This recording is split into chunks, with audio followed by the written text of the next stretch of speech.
고난을 딛고 일어나는 인생, 고난을 딛고 일어나는 인생이란 제목으로 함께 하나님의 말씀 나누겠습니다. 한국이 정말 어려울 때, 한국의 그 기운이, 국운이 기울 때, 1858년에 경기도 광주 그 낙생면 백현이라는 곳에서 신동이 태어납니다. 4세 때 천자문을 떼고 7세 때 소학을 뗐을 정도로 굉장히 탁월한 신동입니다. 주위 사람들이 뭐라고 얘기했냐면 이 아이는 나라를 구할 것이다. 이 시대를 이끌 것이다. 이 시대의 영웅이 될 것이다. 다 그렇게 이야기를 했어요. 그런데 이 집안이 워낙 가난해서 공부를 시킬 수가 없었어요. 그래서 이 아이를 부모가 큰 마음을 먹고 그래도 집안 중에 제일 부자고 또 자식이 없는 이효준이라는 사람 집으로 양자를 보냅니다. 그 다음부터 탄탄대로를 걷고 인생에서 실패한 적이 단 한 번도 없어요. 이 사람이 누구냐 하면 우리가 잘 아는 매국노 이완용입니다. 이 사람이 왜 매국노가 됐냐? 가정 형편이 어려워서 그랬을까요? 전혀 아니에요. 그 사람이 가지고 있는 정신 상태 때문에 그래요. 어떤 상태를 가지고 있었냐? 일단 권력을 추구해요. 권력주의예요. 권력지향주의예요. 항상 최고의 자리에 집착하고 1등이 되지 않으면 견디지 못하고, 그래서 러시아가 강할 때는 러시아에 붙어서 고종을 러시아 대사관으로 피신시키는 아관 파천을 주도합니다. 그리고 미국이 강할 때는 미국에 또 붙어서 주미 대사로서 개화파 역할을 해요.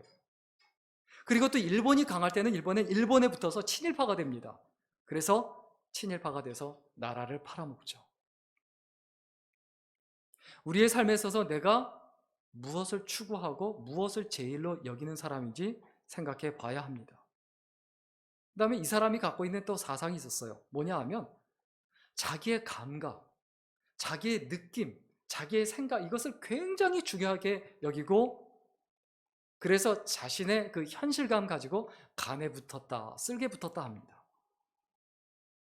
가장 화려하고 멋있는 것, 화려한 것, 아주 멋있는 것, 이런 것을 추구해요. 그러다 보니까 초라한 자리에 있는 걸 견디질 못합니다. 그래서 이 사람이 어떤 일까지 벌이느냐? 고종이 자기를 자기 옆에 2인자로까지 끌어올려줬는데 고종을 협박해서 좌천시키고 순종을 세웁니다. 순종을 세우면서 뭐라고 핑계를 대고 얘기하느냐? 고종이 살해당할 것 같아서 그렇게 했다라고 변명을 합니다. 그리고 나라를 팔아먹고 부자로 살면서 편안하게 호의호식하고 살고, 그리고 해방을 맞이하고도 자신의 호의호식하는 그 상태를 그대로 유지하는 사람이 바로 이완용이었어요. 근데 죽기 전에 유언을 남길 때 뭐라고 말했냐면 나라가 부상을 당해서 일어날 수 없는 상태가 됐기 때문에 그 상태인 나라를 일본에 부탁한 거다. 근데 내가 왜 친일파냐? 근데 왜 내가 매국노냐? 이렇게 변명을 하고 자신의 그 어떤 변명하고 그 말하는 그 현실감, 이 감각을 아주 발휘해요. 그리고 이 사람의 또 문제가 뭐냐면 안락주의예요. 아주 편안한 걸 추구해요. 힘들고 어려운 걸 견디질 못합니다. 일찍이 그 호로운 삶에 물들어 있었는데 러시아의 미움을 받아서 전라북도 관찰사로 좌천이 됩니다. 그것도 높은 위치거든요. 근데 그걸 견디지 못하고 러일 전쟁이 일어났을 때 그때 일본에 붙어서 친일파가 되어 나타납니다. 그리고 을사조약과 한일합방을 주도하고 그리고 부자가 되어서 떵떵거리며 살아갑니다. 결국 이 사람은 어떤 특징을 가지고 있냐? 이기주의예요. 자기밖에 몰라요. 자기 중심적이에요. 이 사람에게는 나라도 없고 친인척도 없고 민족도 없고 아무것도 없는 사람이에요. 자기밖에 없는 사람이에요. 결국 자기 자신을 위해서 2천만이나 되는 자기 민족을 팔아먹고, 그래서 그 2천만이나 되는 사람을 일본의 노예로 만들어버리고 자기는 귀족의 그 자기를 받고, 그리고 수많은 자기 민족 다른 사람들은 다 나라 없는 사람의 그 서름을 겪게 하고 자기는 떵떵거리며 살죠. 일말의 양심조차 없는 사람이에요. 결국 이 사람이 어떤 특징을 가지고 있느냐, 혼합주의예요. 어떤 때는 독립군이에요. 독립협회 협회장이었어요. 독립문을 만들 때 주도한 사람이에요. 나라 팔아먹고 나서. 웃기는 사람이죠. 근데 자기 스스로 애국자인 척하지만 껍데기입니다. 결국 이 사람에 대해서 복잡하게 얘기할 거 없어요. 딱 한마디, 딱 하나 간판 붙입니다. 3글자입니다. 뭡니까? 매국노예요. 나라 팔아먹은 사람이에요. 아무리 변명하고 아무리 핑계대고 아무리 용을 쓰고 아무리 애를 써봤자 이 사람은 나라 팔아먹은 사람이에요. 나라 팔아먹고 2천만 국민을 팔아먹고 수많은 젊은 여성을 위안부로 팔아먹고 자기는 후작의 지위를 챙기고 200억에 해당하는 돈을 받고 그 당시에 고종홍제 다음으로 돈이 가장 많은 사람이었어요. 나라 팔아먹은 대가로 그렇게 살아온 사람이에요. 결국 이 사람이 어떤 사람입니까? 고난을 딛고 일어선 사람이 아니에요. 이 사람은 고난을 악용한 사람이에요. 모두가 어렵고 모두가 힘들 때 그 고난을 악용하는 사람, 그런 나쁜 사람이 있어요. 그러나 예수 믿는 사람은 어떤 사람이 되어야 됩니까? 고난을 딛고 일어나고 고난을 딛고 진정으로 빛이 나는 사람이 되어야 합니다. 그러려면 우리 교회가, 우리 예수 믿는 사람이 해결해야 될 게 있어요. 뭡니까? 물질주의예요. 내가 물질에 물들어 있는 것은 아닌가? 돈에 물들어 있는 것은 아닌가? 돈이냐 하나님이냐? 그 둘 중에 하나를 명확하게 선택해야 합니다. 나의 우선순위가 하나님인지 점검해야 돼요. 내가 혹시 경쟁에서 무조건 이기고 1등에 빠져 살아가는 건 아닌가? 우리 스스로를 돌아봐야 합니다. 그리고 너무 우리 감각에, 내 개인의 감각에 의존하는 것은 아닌가? 하나님 말씀을 묵상하며 자기 스스로에 대해서 냉정해야 합니다. 하나님이 가라고 하면 가고 멈추라고 하면 멈춰야 돼요. 하나님 말씀이 하라고 하면 하고 하지 말라면 하지 않아야 돼요. 오늘날 많은 사람들이 어떻습니까? 크고 화려하면 다 좋아요. 사람의 외모도 크고 화려하고 멋있으면 다 좋고, 그래서 요즘 페이스북이나 특히 인스타그램 보면 정신이 없어요. 막 너무나 예쁜 사람들이, 너무나 멋있는 사람들이 자기 사진 올리고 예쁜 사진 올리고 거기에 물들어 살아가요. 그게 최고이냐? 그렇게 살아가요. 그런데 우리의 최고는 무엇이어야 합니까? 하나님 믿어야 되지 않습니까? 교회에서 누가 찬양을 굉장히 잘합니다. 목소리가 굉장히 좋습니다. 그럼 신앙이 좋은 걸까요? 성경을 굉장히 많이 암송합니다. 그럼 신앙이 좋은 걸까요? 우리가 내가 살아가는 모습으로 진정으로 예수 그리스도의 향기를 나타내지 못하면 그냥 자기가 좋아서 하는 것일 뿐이에요. 자기가 좋아서 열심히 찬양 부르는 거, 자기가 좋아서 열심히 예배 드리는 거, 자기가 좋아서 자기가 원해서 열심히 기도하는 거, 이거 말고 진짜 하나님이 원하시는 것, 그 시대에 하나님이 기뻐하시는 것을 하려고 하느냐, 이것이 중요하다는 거죠. 그런데 오늘날 크리스천의 가장 큰 문제는 뭐냐면 이 안락주의예요. 편안함이에요. 왜 신앙생활 합니까? 편하게 살고 싶어서 신앙생활 하는 거예요. 왜 힘듭니까? 쉽게 살고 싶어서 예수 믿으니까, 편하게 살고 싶어서 예수 믿으니까 모든 게 다 힘든 거예요. 교회 생활 힘들고, 경건 생활 힘들고, 기도하는 것도 힘들고, 성경 보는 것도 힘들고, 성경 공부하는 것도 힘들고, 그 편의주의, 그 안락을 추구하는 그 삶이 진정으로 문제가 됩니다. 결국 그렇게 살아갈 때 어떤 사람이 됩니까? 이기주의가 되죠. 자기밖에 모르는 거예요. 기도도 보면 자기밖에 없어요. 하나님도 없고 예수님도 없고 교회도 없고 아무것도 없어요. 기도 내용에 자기밖에 없는 거예요. 이게 남의 이야기일까요? 결국 어떤 사람이 됩니까? 어떤 사람으로 드러납니까? 어떤 때 보면 신앙이 좋은 것 같고 어떤 때 보면 신앙이 안 좋고 결국 혼합주의예요. 여러 가지 표현한다 할지라도 이완영이 뭐 여러 가지 상황이지만 결국은 매국노 그 세자를 요약할 수 있듯 이렇게 살아가는 크리스천을 결국 뭐라고 말합니까? 세 글자 간단합니다. 세속화예요. 세속화된 사람이에요. 세상적인 사람이에요. 하나님의 사람이라고 말할 수가 없다는 것을 잊어버리지 말아야 합니다. 믿음의 사람은 모든 것이 믿음이어야 합니다. 자, 14금이 있고 18금이 있고 24금이 있습니다. 24금은 순금이에요. 그런데 14금에다가 또 14금 또 18금이 있는데 24K에다가 다른 철이 들어가요. 다른 게 그렇게 철이 섞이면 14금으로 쳐줘요. 18금으로 쳐줘요. 그런데 거기에 다른 불순물, 뭐 종이, 돌가루, 뭐 흙 이런 게 들어가면 그 금으로 쳐주지 않습니다. 18K나 14K로 쳐주지 않아요. 우리의 믿음도 똑같아요. 내 믿음에 의심이 들어가 있을 수 있어요. 그래서 내 믿음이 작을 수 있어요. 그래서 내 믿음이 작을 수는 있지만 내 믿음에 이런 세속주의가 들어가고 이런 어떤 편의주의가 들어가고 이기주의가 들어가고 이런 감각주의가 들어가고 이런 것들이 들어가면 그거는 불순물이 들어갔기 때문에 그건 믿음이 아니에요. 믿음으로 쳐주지 않는다는 것을 우리가 잊어버리지 말아야 합니다. 교회가 세속화되었다. 예수 믿는 사람이 세속화되었다라는 건 뭘 의미합니까? 아주 간단합니다. 이완영이 나라를 팔아먹듯 세속화된 크리스천이 교회를 팔아먹는 거예요. 하나님 나라를 팔아먹는 거예요. 교회를 팔고 하나님 나라를 팔아서 자기가 잘 먹고 잘 살고 편하게 살려는 그 세속화가 이루어졌다라는 거예요. 요즘 상황이 많이 어렵습니다. 시대가 많이 어렵습니다. 분명히 기억해야 합니다. 어려울수록 믿음은 더 찬란하게 빛이 납니다. 세상이 힘들수록 그 사람의 개인적인 삶이 어려울수록 상황이 어려울수록 그 사람의 믿음은 더욱더 드러나고 빛이 나게 돼 있어요. 하나님께서 기뻐하시는 그 반짝이는 찬란한 믿음을 가진 사람이 나인가? 과연 그 사람이 있는가?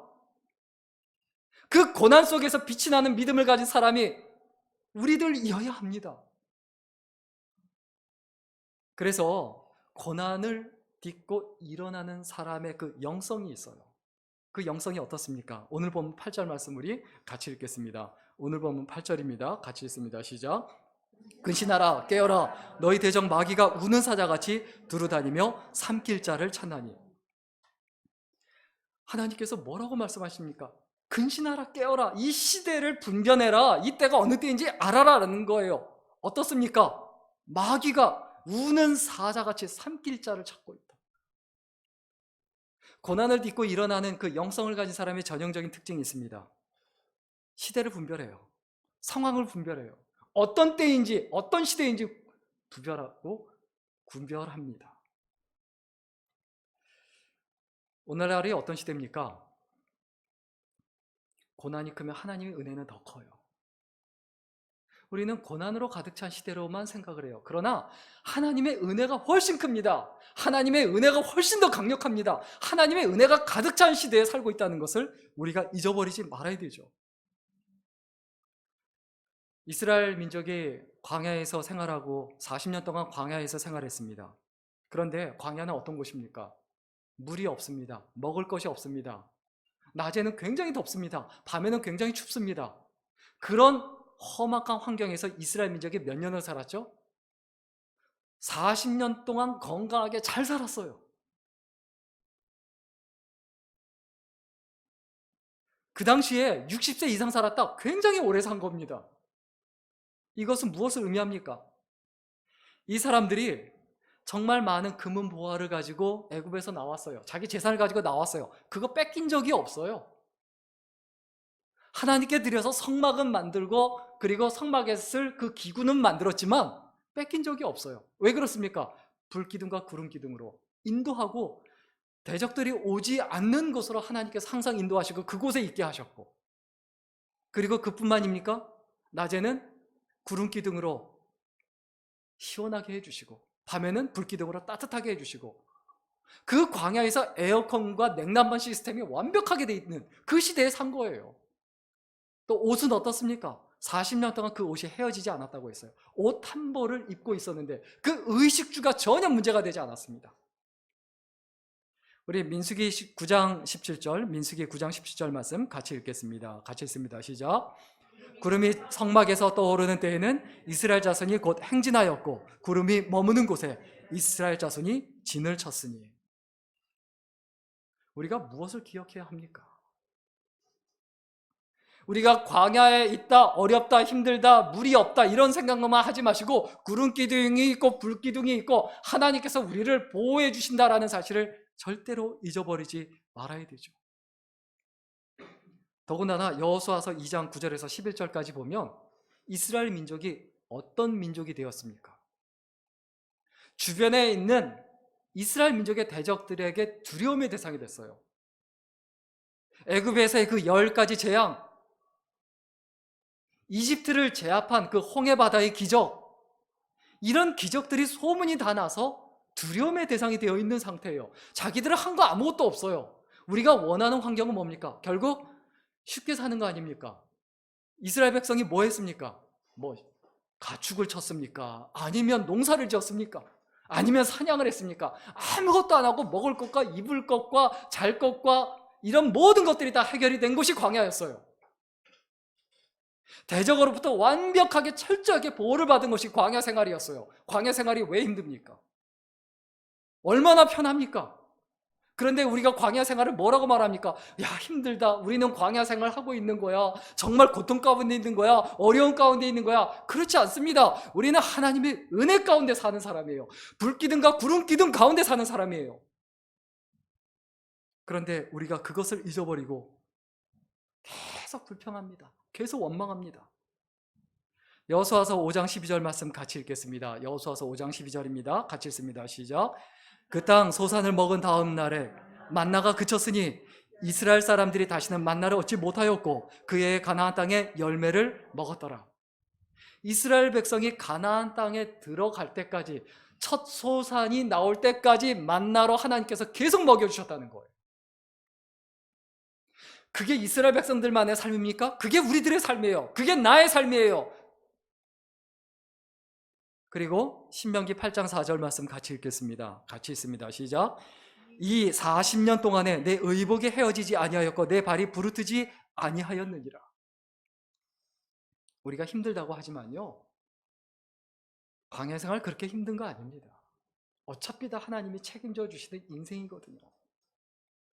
결국 광야 생활은 고통이 아니라 축복입니다. 왜 그렇습니까? 그 무엇보다도 자유가 있었거든요. 어떤 자유입니까? 하나님께 예배할 자유입니다. 하나님을 사랑할 자유입니다. 이웃을 사랑할 자유입니다. 섬길 자유입니다. 애굽에 있을 땐 그게 안 됐어요. 하나님께 마음껏 예배하지 못했어요. 그런데 우리가 지금 마음껏 예배 드릴 수 있지 않습니까? 그런데 너무 자유가 많고 너무 쉽다는 이유로 신앙을 너무 쉽게 여기는 거예요. 교회를 너무 쉽게 여기는 거예요. 예배를 우습게 여기는 거예요. 이게 문제라는 거죠. 광야 생활이 또 축복인 이유가 있습니다. 뭡니까? 하나님의 채워주심이 있었거든요. 만나와 메추무라기로, 그리고 마라의 쓴물도 달게 하셔서, 또 엘림이라는 그곳에 가셔서 마음껏 물을 마시게 하시고 모자람이 없게 하셨죠. 또 하나님의 보호하심이 있었습니다. 대적으로부터 보호하시고 들짐승으로부터 보호하시고 철저히 보호하고 지켜주셨어요. 그리고 하나님의 인도하심이 있었습니다. 하나님의 형상을 회복하고 가나안 땅을 정복할 만한 사람들로 자라나고 성장할 수 있도록 하나님께서 인도하시고 가나안 땅으로 인도하셨죠. 우리들도 이러한 상황에 있다는 사실을 잊어버리지 말아야 합니다. 내 자신이 하나님 나라입니다. 우리 자신이 교회입니다. 우리 자신을 세상에 팔아먹지 말아야 합니다. 그리고 한 가지 더 우리가 기억해야 될 부분이 있습니다. 고난을 딛고 일어나는 영성은 어떤 특징이 나타나느냐? 싸움의 대상을 명확하게 분별하고 구별합니다. 우리 9절 말씀 같이 읽겠습니다. 9절 말씀 같이 읽겠습니다. 시작. 너희는 믿음을 굳게 하여 저를 대적하라. 이는 세상에 있는 너희 형제들도 동일한 고난을 당하는 줄을 알미니라. 광야 생활하면서 이스라엘 백성의 문제점은 뭐였습니까? 이스라엘 백성이 광야 생활하면서요, 기억해야 합니다. 물질을 추구하지 않았어요.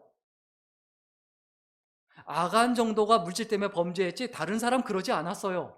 도둑질하지 않았어요. 십계명 정확하게 잘 지켰어요. 계명을 어기면서 살인을 저지르고 간음을 하고 강도질을 하고 거짓말하고 이렇게 안 했어요. 돈이 문제가 되지 않았고 물질이 문제가 되지 않았어요. 근데 뭐가 문제인지 아세요? 모세를 계속해서 원망하는 거예요. 모세한테 계속 대드는 거예요. 왜 대듭니까? 물질이 없어서입니까? 먹을 게 없어서입니까? 그런 게 없어서가 아니거든요. 기분 나쁘다는 거예요. 왜 너만 모세냐? 왜 너만 리더냐? 왜 너만 지도자냐? 그리고 자기 성에 안 차는 거예요. 애굽에 있으면서 부추를 먹었다? 애굽에 있으면서 고기를 먹었다? 그 어려운 상황에 부딪혔을 때 진짜 힘든 사람은 누굽니까? 가장 힘든 사람은 모세예요. 근데 모세한테 불평인 거예요. 너희는 믿음을 굳게 하여 어떻게 해라? 사단을 대적해라. 사람을 대적하지 말고 너희들끼리 싸우지 말고 너희들끼리 자중질환 일으키지 말고 사단을 대적해라. 고난 가운데 우리가 일어서려면 어떻게 해야 됩니까? 사단과 싸워야 되고 마귀와 싸워고 대적해서 일어나야 되지 사람과 싸우지 말라는 겁니다. 믿음의 사람과 동역자들과 교역자들과 싸우지 말라는 겁니다.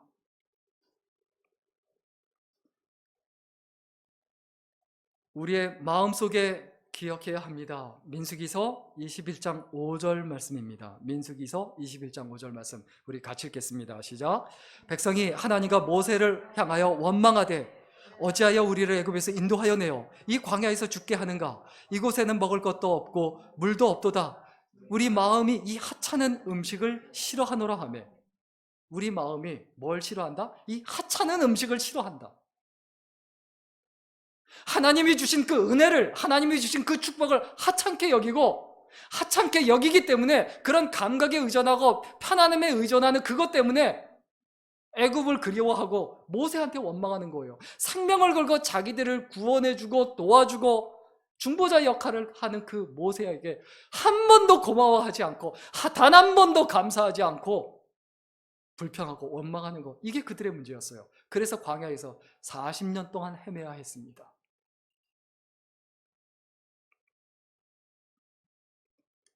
우리가 이 시대에 어떻게 살아가야 합니까? 싸움의 대상을 분명히 해야 합니다. 내 삶에 뭐가 문제인지 이걸 구분하지 못하면 우리는 세상 사람들에게 손가락질거리가 되고 모욕거리가 돼요. 어제가 광복절이니까 특별히 이 부분을 가지고 많이 이야기를 오늘 하게 되는데요. SBS에서 뉴스에서 이제 보도된 내용인데, 위안부 할머니들한테 이제 보상을 해주는데 국가적인 차원에서의 보상은 해줬어요. 근데 그건 국가와 나라 간의 보상이잖아요. 그런데 한 개인을 향한 보상이 이루어지지 않았다. 그래서 3명의 할머니가 소송을 제기합니다. 우리가 끌려가서 억울하게 일을 했는데 보상을 받지 못했다. 그래서 보상금을 주는데 얼마를 줬다고요? 199엔. 한국 돈으로 2,000원도 안 되는 돈. 콩나물 한 봉지밖에 못 사는 돈. 김밥 하나도 겨우 사 먹을 수 있을까 하는 돈. 그 돈을 주는 거예요. 이건 뭡니까? 모욕하는 거예요. 할머니들이 억울해서 죽으려고 그래요. 그래서 할머니들이 뭐라고 말합니까? 내가 일본에 당한 이 모욕을 좀 제발 좀 풀어달라. 분하고 억울합니다. 이 김재림이라는 그 할머니가 분하고 억울합니다. 일본 정부가 뭉개버린 우리의 자존심을 정부가 풀어주시기 바랍니다. 그런데 이렇게 한 게 처음이 아니에요. 2009년에 7명의 할머니들이 먼저 소송을 제기했습니다. 그때는 얼마 줬는지 아세요? 99엔을 줬어요. 99엔. 장난치는 거예요, 이게. 완전히 모욕을 하는 거죠. 왜 그렇게 줍니까? 그 당시 1940년의 물가 그대로 계산해서 준 거예요. 그 돈을 준 거예요. 아니, 그때가 언젠데 70년이 지났는데 70년이라는 세월은 감안하지 않고 모욕을 하는 그 모욕적인 돈을 주는 거예요. 더 심한 모욕은 뭡니까? 더 심한 모욕은 일본 유신회 소속 그 니시무라 의원이 이런 말을 합니다. 위안부는 성노예가 아니라 매춘부고 지금도 일본에는 한국인 매춘부가 우글우글하다. 모욕을 하는 거예요. 그리고 뭐라고 말하냐 하면 한일 합방은 미개한 상태에 있는 조선인을 개화시켜 준 것이니 일본은 마땅히 칭찬받아야 된다라고 이야기하고 주장합니다. 그리고 아베 같은 사람은 그 위안부 같은 것은 없었다. 날조된 거짓말이다라고 얘기를 하는 거예요. 한일 합방 이전에 조선이 점점 기울고 있었는데 그때 또 문제가 뭐였냐? 한국에다가 일본에서 정탐꾼을 보냅니다. 그 정탐꾼 대표적인 사람이 누구냐면 혼마 큐스케라는 사람이에요. 이 사람을 조선에 파견합니다. 왜 그 사람을 파견했냐? 일본이 조선을 바라볼 때, 일본 사람이 조선을 바라볼 때 조선에 대한 부정적인 시각, 왜 한일 합방을 합리화하기 위해서 이 나라를 우리가 도와줘야 된다라는 이런 관점을 가질 수 있도록 하기 위해서 정탐꾼을 보내서 이 한국의 그 안 좋은 것들만 다 들춰내서 이야기합니다. 길거리에는 소똥으로 가득하고 거지들로 가득하고 위생의식도 없고 다 더럽고 지저분하고 맨날 담배만 피고 있고 맨날 술만 먹고 앉아있고 그리고 관리들은 전부 부패하고 전부 타락했다. 이런 식의 글들을 2달 동안 계속 싣습니다. 계속 일본에다가 그렇게 싣고 그리고 그것을 모아놓은 게 바로 조선 잡기, 조선에 대한 잡다한 이야기란 이 기록으로 책을 내서 아예 돌립니다. 그래서 일본 사람들이 어떻게 생각을 하느냐? 한국을 도와줘야 되겠구나. 그리고 들어간 거예요. 미개한 나를 깨워야 되겠구나. 이렇게 하고 들어갔다니까요. 왜 그렇습니까? 정신 똑바로 안 차려서 그렇죠. 왜 하나님께서 깨어 근신하라고 말씀하십니까? 우리들에게 똑같이 말씀하세요. 깨어라, 근신해라. 그렇지 않으면 사단에게 먹힐 것이다. 오늘날 우리의 문제는 뭡니까? 내가 세속화됨으로 교회가 모욕을 당합니다. 하나님의 이름이 모욕을 당합니다. 왜 내가 세속화됩니까? 생존에만 집착하는 거예요. 경쟁함에만 집착하는 거예요. 소유에만 집착하는 거예요. 자기 감각, 자기 좋은 거, 자기 감정에만 집착하는 거예요. 하나님 나라가 조선이 짓밟혔던 것처럼 짓밟히지 않으려면 깨어 근신하고 정신 차리고 우리의 대적이 누군지를 명확하게 봐야 합니다. 그리고 그 대적과 싸워서 이기려면 말씀을 묵상하고 예배 드리고 기도하고 깨어 정신 차려 근신해야 합니다. 그렇지 않으면 내가 세속화되고 하나님 나라를 팔아먹는, 교회를 팔아먹는 그런 크리스천이 되는 거죠. 결론 내리고 정리하고 마치겠습니다. 크리스천이 세상에 빠져 살면 세상의 교회를 팔아먹는 역사가 이어집니다.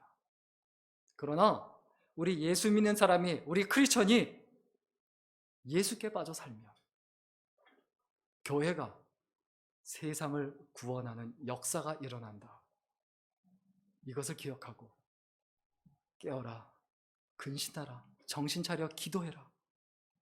말씀 가운데 있어라. 그날이 도적같이 온다. 이 하나님의 경고의 말씀을 늘 마음에 묵상하고 하나님 앞에서 진실하게 신실하게 살아가는 귀한 인생 그리고 소중한 인생이 될 수 있기를 주의 이름으로 간절히 축원합니다.